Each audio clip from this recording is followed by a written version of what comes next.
Ya Allah, jangankan rasa ini. Bahkan ruh dan jasadku pun hanya kepunyaanmu. Kalau ruh dan jasad ini hanya kepunyaan Allah, kita punya apa?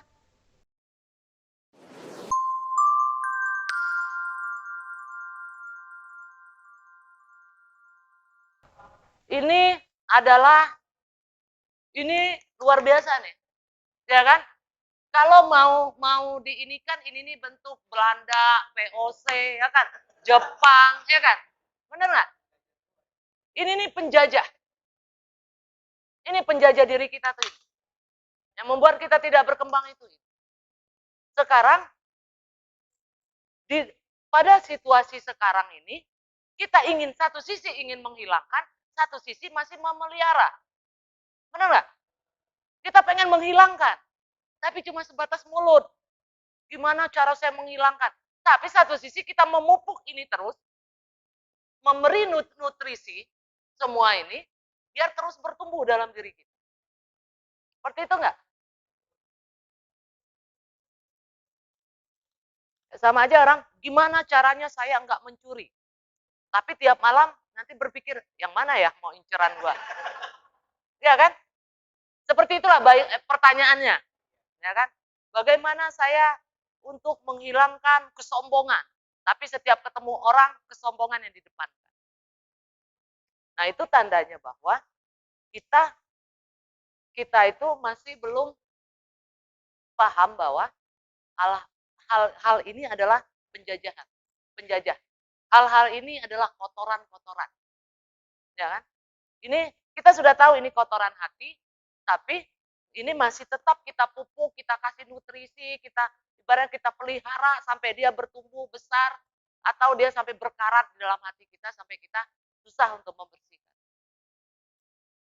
Nah, untuk menjawab cara menghilangkannya, saya belum belum menjawab cara menghilangkan. Tapi coba renungi. Ini membawa apa untuk kamu? Membawa keuntungan apa? Saat egois. Di saat kita egois yang kita kedepankan, apakah orang-orang di sekitar kita akan menyenangi kita? Apakah alam semesta juga akan menyenangi kita? Terus di saat kita egois, apa yang kita rasakan di dalam diri kita? Nyaman nggak untuk kita terus memelihara rasa egois ini? Atau rasa egois ini membuat kemarahan, kesombongan, semuanya malah semakin mengikuti kita. Coba renungin dulu. Di antara sebanyak ini, coba cari keuntungannya ada di mana. Manfaatnya ada di mana. Coba aku pikirkan. Ini sudah berapa lama ada dalam diri kita? Sampai saat ini. Yang masih dominan maksudnya ya. Kalau hilang kita itu nggak bisa hilang dari dalam diri kita. Masih dominan. Masih ada di diri kita. Ya, ya ini kan udah ada malas. Iya, di saat lu malas, ini akan ngeluarin semuanya ini. Iya, satu ini akan juga yang lainnya akan ngikut. Salah satu aja kita pelihara, yang lainnya juga akan ngikut. Sekarang hadapkan, pantengin ini, baca, lihat apa manfaatnya untuk diri kita. Ada manfaat nggak? Apa keuntungannya untuk diri kita? Kalau ini adalah untungnya nggak ada, ya. Ini kita belajar kayak anak SD aja. Untung.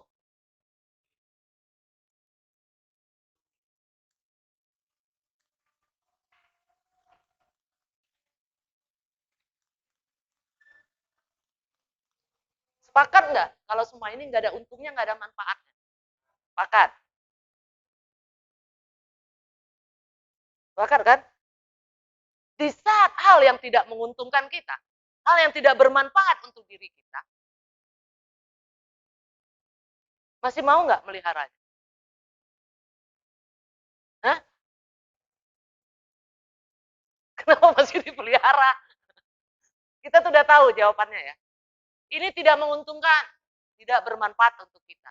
Tapi kalau ini tidak menguntungkan, ini tidak bermanfaat, kenapa masih kita biarkan ada dalam diri kita?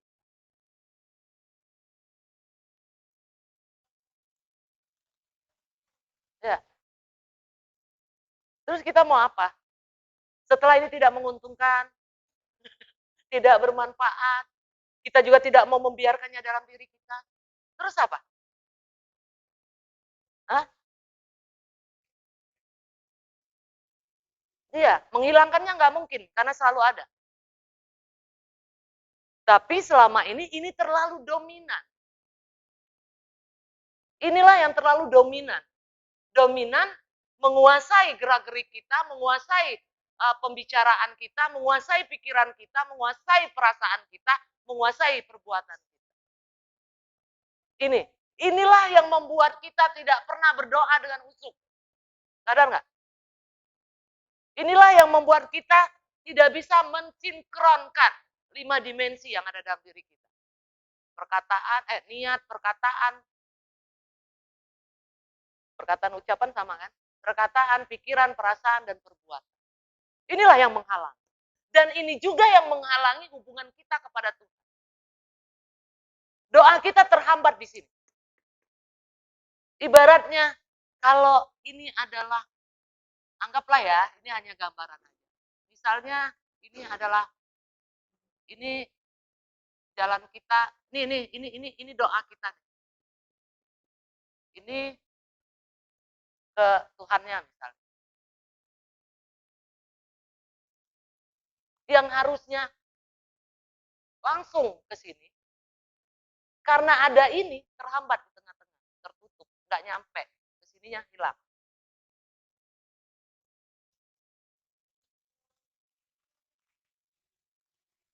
Karena ini tadi menjadi kotoran hati. Menjadi kotoran sehingga menghambat sampainya doa kita kepada Tuhan.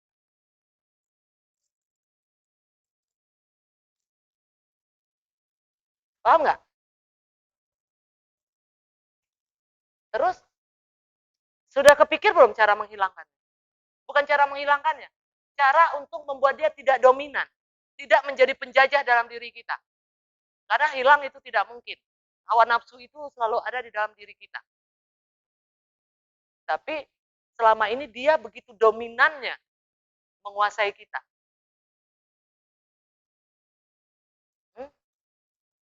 Berarti bagaimana ini kecil? Bagaimana ini biar dia tidak menguasai kita? Jadi kalau tadinya dia sudah bergerak gagah, berdiri gagah jadi mengkerut gitu, kecil nggak bisa ngapa-ngapain, jadi kerdil gitu. Nah itu seperti apa? Ya kan? Bagaimana ini bisa kita sebanyak ini bisa kita kecilkan, bisa kita jadikan dia adalah pengikut kita, bukan pemimpin kita. Kalau sekarang posisinya jadi pemimpin, kita lengserkan jabatan. Sehingga dia menjadi pengikut kita naik jabatan. Kalau saya cara membuat ini tidak menjajah kita, hanya ada satu konsep penerimaan.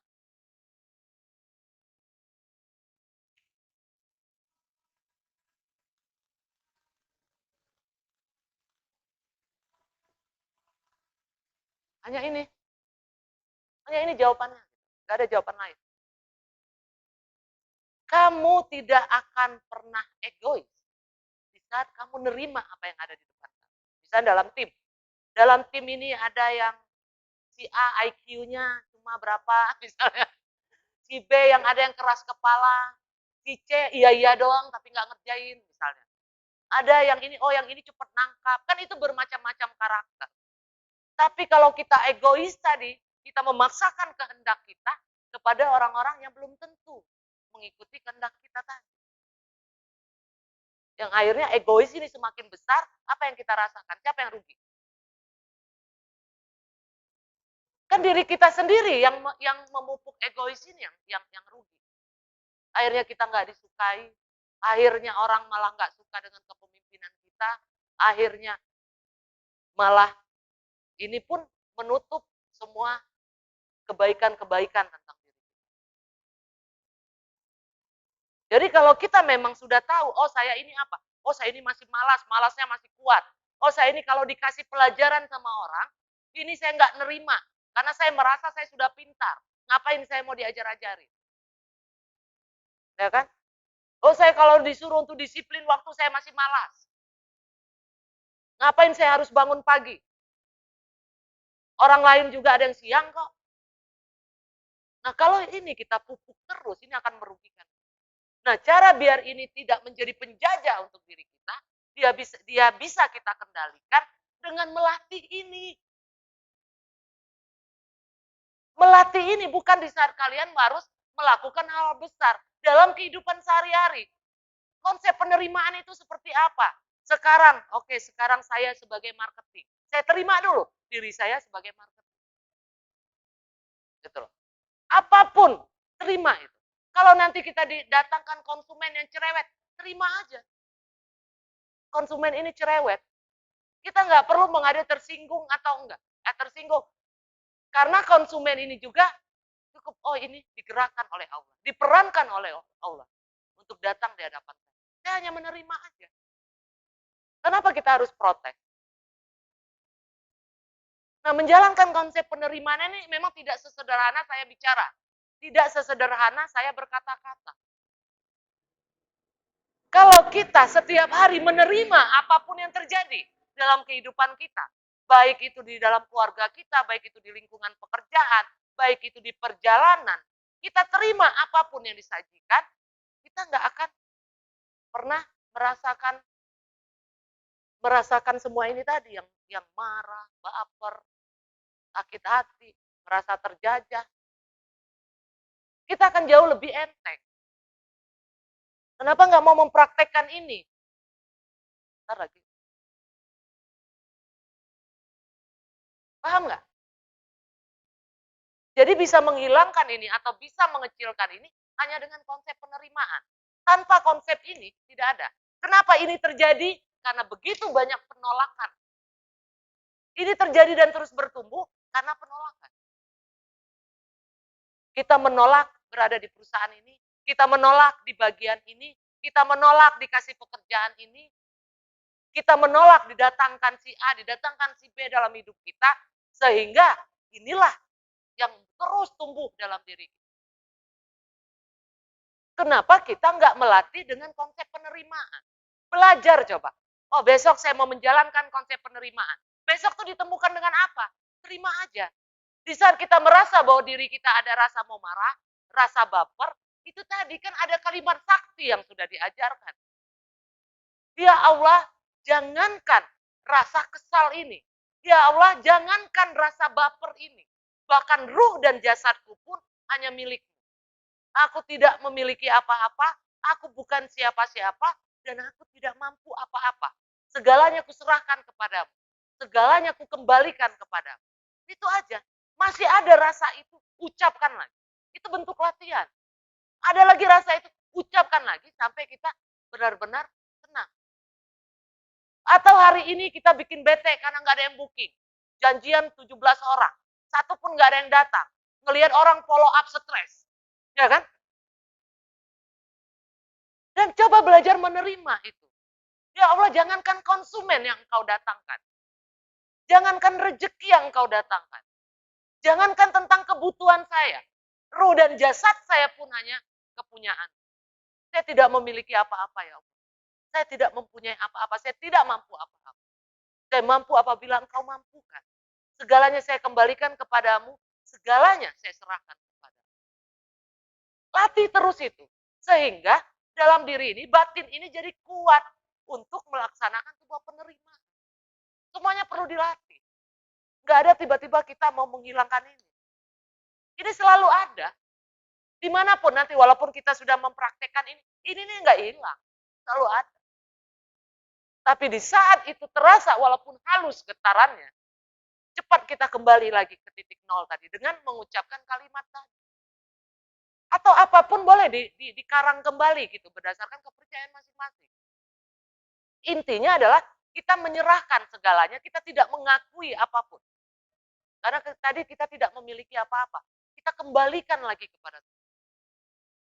Dan itu sudah saya praktekkan. Dan saya sudah membuktikannya. Dan saya menyaksikan secara langsung kebesaran Allah. Jadi ini terjadi, ini semakin besar, semakin menjajah kita, semakin menghambat langkah kita, karena ini hasil dari penolakan-penolakan diri kita. Inilah kenapa di saat kita penuh dengan penolakan, berarti diri kita udah diliputi oleh energi negatif. Di saat energi negatif ini terus kita perkuat, sinyalnya kan alam semesta sudah tersistem. Inilah kita menarik hal-hal yang negatif masuk ke dalam kehidupan kita. Akhirnya apa? Yang tadi baper, kadang makin baper. Kita baper sekarang, ada aja nanti ditambahin untuk nambahin baper kita. Nah itu, mau ada rasa sombong sedikit, cepat kembalikan lagi. Ya Allah, saya tidak punya apa-apa. Bahkan rasa sombong itu sendiri, jangan diakui. Kita tuh malah meminta orang lain untuk maklum dengan kesombongan kita. Kita minta orang lain untuk mengerti dengan apa yang tadi, kotoran-kotoran hati yang ada di dalam diri kita. Padahal itu tidak menguntungkan dan tidak merugikan orang lain. Itu hanya menguntungkan dan merugikan diri kita. Kalau kita penolakan terus hidup kita, berarti kita akan merugikan diri kita sendiri. Kalau kita melakukan konsep penerimaan terus-menerus, berarti itu akan menguntungkan diri kita. Jadi percuma. Nah, kalau ini sudah dijalankan, perhatikan hasilnya apa. Coba jalankan. Kalau itu ingat, ucapkan lagi. Ada rasa kesel, ucapkan. Ada rasa malas, ucapkan. Malas begitu bangun pagi, malas, cepat. Ingat lagi dengan kata-kata, ucapkan lagi. Karena itulah cara setan. Jadi, latihan. Penerimaan itu perlu dilatih. Kalau kita tidak mau melatihnya, penolakan itu akan semakin kuat. Di saat kita melatihnya, kita serahkan kepada Tuhan, jangan dipikir-pikirin lagi. Kalau masih kepikiran, ucapkan lagi. Masih terasa, ucapkan lagi. Sampai akhirnya nanti terbiasa. Jadi kita mau ketemu apapun, atau pikiran kita lagi melayang kemana-mana, oh ini kerjaan pikiran. Jadi kita nggak keikut. Sehingga makin hari batin kita itu makin kuat. Di saat kita melakukan penerimaan, kita tadi sambil lihat, nih Tuhan mendatangkan apa? Apa yang didatangkan kepada kita pasti ada maksudnya. Ini Tuhan mau mempertontonkan apa? Ini maksudnya Tuhan apa nih dengan orang ini datang? Pasti ada maksud. Itu pertanyakan terus. Nanti Allah akan mempertontonkan sendiri, akan memberikan petunjuk maksudnya apa. Itu buktikan. Karena hal itu tidak bisa saya jabarkan sedetil mungkin. Ini harus dipraktekkan. Kalau kalian praktekkan, baru kalian mengerti. Tapi kalau kalian tidak pernah mau mempraktekkan, ya itu tadi yang menderita kalian sendiri jadinya. Capek loh hidup kayak begitu. Bilang, oh saya tidak bawa beban. Padahal tiap hari bawa beban terus.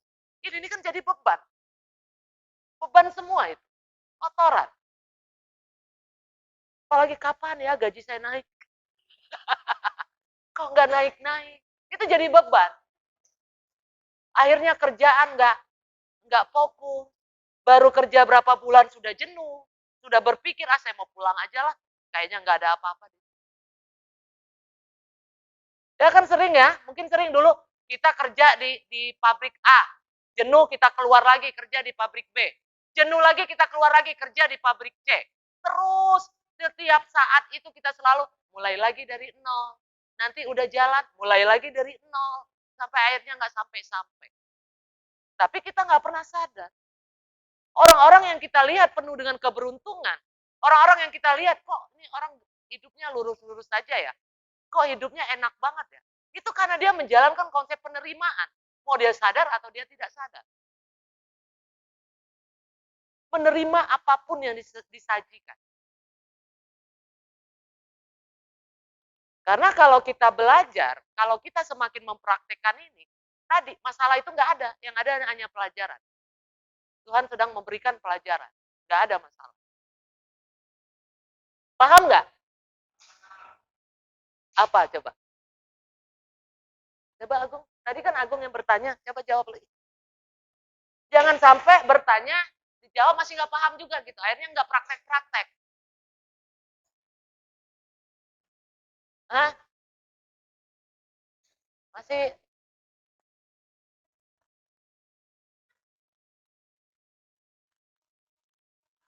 ya, Gak bisa jawab. Ya itu pakai mikrofon. Suara lu nanti jangan suara hati. Oke, tadi jawabannya sih sebenarnya mudah ya. Sebenarnya perasaan-perasaan, beban atau hal-hal negatif yang ada di pikiran kita itu tidak bisa dihilangkan karena memang itu sifat-sifat manusia.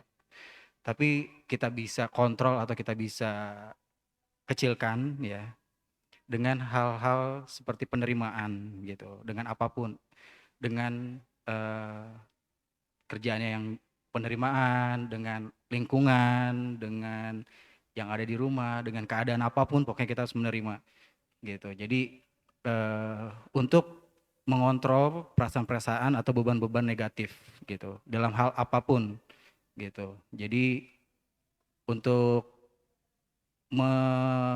menjadikan titik nol ini ya tadi itu judul yang di atas itu penerimaan, sehingga insya Allah apabila kita menerima kondisi apapun, situasi apapun, dimanapun bisa ke titik nol ini. Mungkin itu ya. Iya.